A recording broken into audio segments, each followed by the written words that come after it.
Ayan, so ganito po mag disassemble ng ng concrete post mold. Ayan. Nandahan-dahan dong baka yan dong. Dahan-dahan lang baka matawag dito anong pangalan yan kuya yung tinatanggal? Support? Support yan? Kuya. Dito na lang ako kaon sa pala. Ayan. So ganyan po ang mag-disassemble lang natin. So by number po 'yan, no? By number po yung natin, yung plate natin.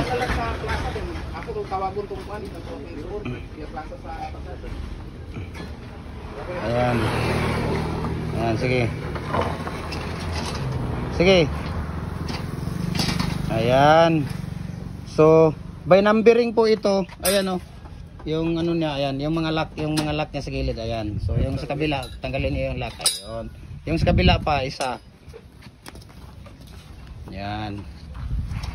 Okay.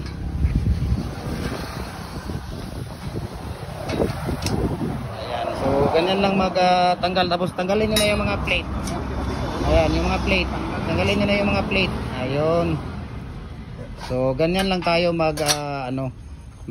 disassemble ng diyan lang. Nyo lang muna, hanapan natin mamaya ng yan. Doon sa steel matting ilagay yan sa taas.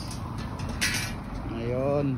So ganyan lang disassemble ng mga idol ng ayan, dito pala kayo hugot. Huwag kayo diyan. Ayan pag naghugot kayo diyan.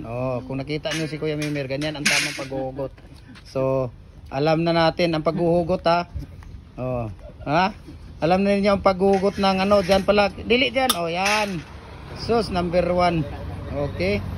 So ganyan lang po ang paghuhugot ng natin.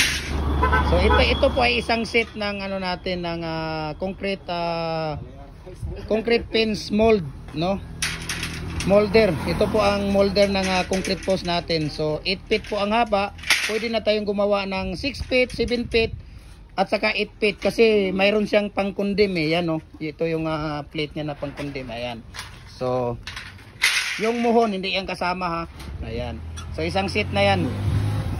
So thank you so much and God bless ating lahat. Ayan. So alis kayo muna diyan, itabi niyo muna para makita natin kung ang set ng Ayan.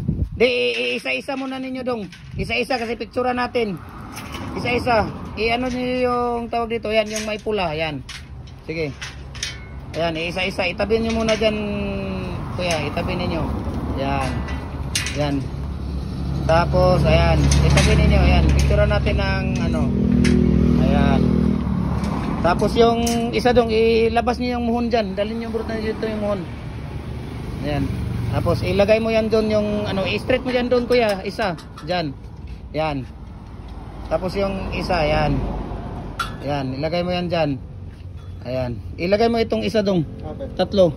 Yung mga lock ilagay mo doon, i-separate mo para makita siya isa-isa. Di dyan lang yan.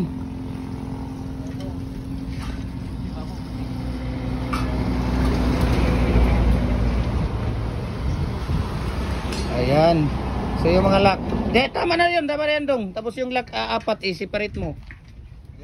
Ayan.